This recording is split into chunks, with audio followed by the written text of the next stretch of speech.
And for today's episode, please welcome my dear four friends, the Magic Four. Let's start with Juliet, Rebecca, Jenny, and baby Myla. Hi, Cristylicious viewers! Hi! The ingredients for Onde Onde. We need 2 cups of glutinous rice, 1 cup of water, and of course the bowl. And for the toppings, we need one can of coconut milk, 3/4 cup of brown sugar, and for the toppings, we need the sesame seed and jackfruit, and of course 1 teaspoon of vanilla, and the boiling water for the glutinous rice ball. Okay. First step, we're going to do the mixture dough. So 2 cups of glutinous rice. Talagang ganyan. And then, put the water gradually. We're going to make a glutinous dough, Juliet. Okay? Gradually. So, let's see. Make a mess. Okay. Can you add more water? Okay.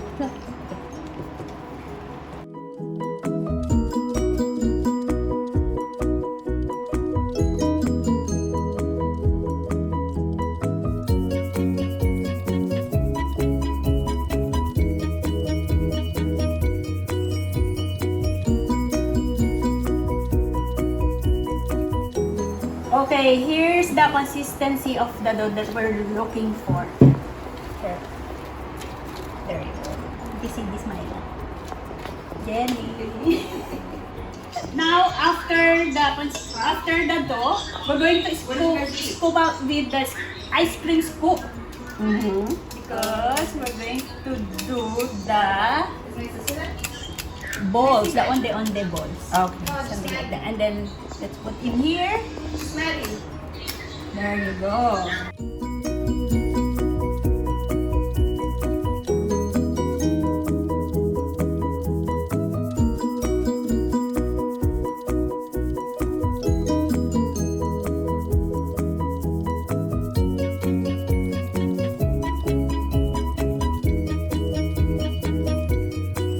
Hi, I'm going to show you the toppings, the liquid toppings or the sauce for the onde onde. We need 1 cup of coconut milk. There you go.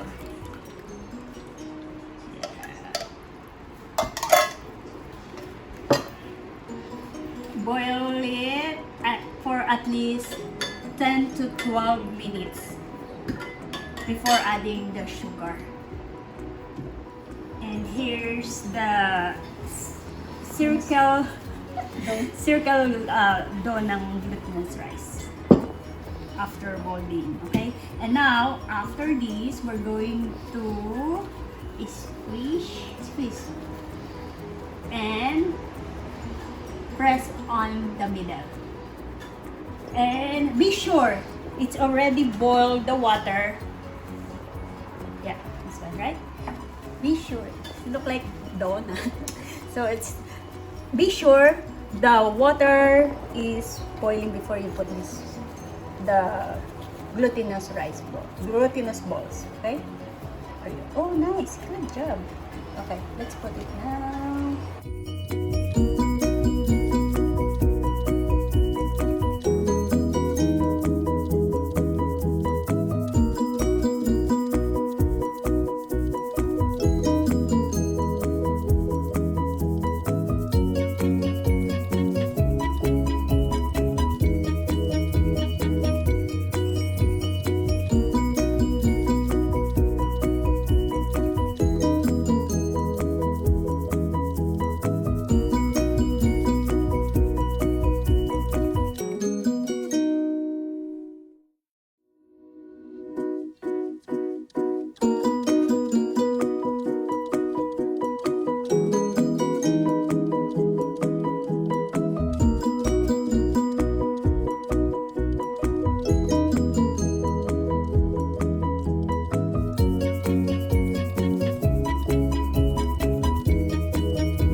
Here's our onde onde on the boiling water. We just wait at least 10 to 15 minutes until it's floated on the water. Liquid topping sauce, coconut milk. After pouring 1 cup of coconut milk, now Rebecca will add 1 teaspoon of, what's that, Rebecca? Vanilla Extract. Vanilla extract. So 10 minutes, right? When you put this to boil. Okay, and now keep it stirring. And then, yeah, now Rebecca, you can add the 3/4 cup of Sugar. yeah. All in What's one? this? Brown Brown sugar. Yes. Brown. Yeah. Whoa. Oops. There you go. Is that easy again? Oh, wait, na.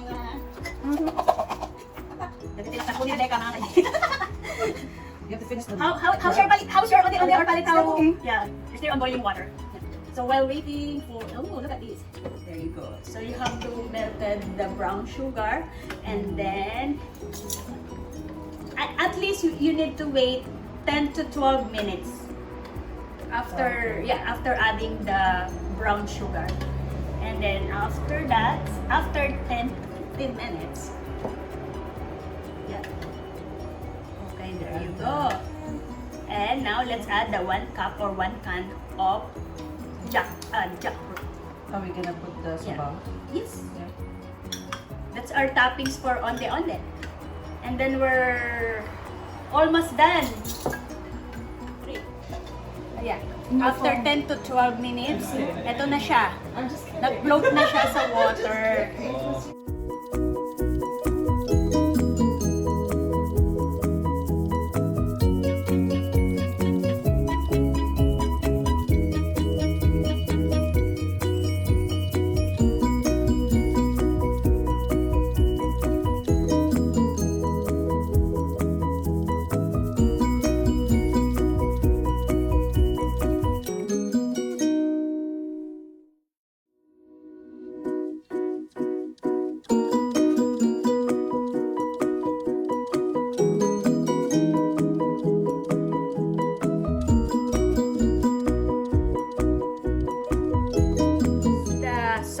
With the jackfruit, and now we're going to transfer to your Do like plate, a minute and a dessert half plate. or 2 minutes each side. Like that. A minute and a half or 2 Let's minutes put on each side.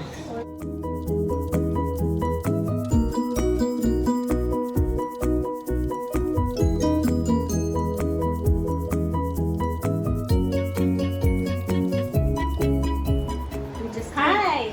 And now here's the onde onde. Time for the tasting. Finished product. Okay, here's the finished product of took so my. long to process.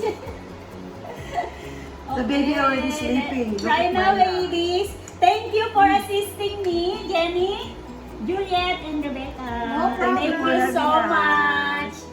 Thank you for the dessert. Ayan, hintay kay Tita Taylor mag-guess. Very delicious, Cristylicious. Oh, really? Yes. Thank you so much. Yummy. Julialicious. How about you, Jenny? Oh. Yummy. At teka, si friend pa. How is it the onde-onde, friend?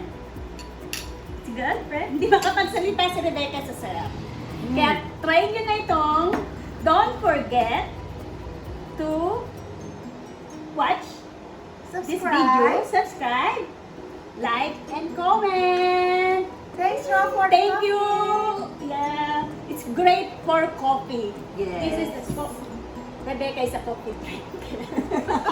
So I made this onde-onde for them. Okay? Thank you. Cristylicious viewers, thank you so much for watching. Keep watching. Don't forget to watch and abangan nyo ang aking Next my next.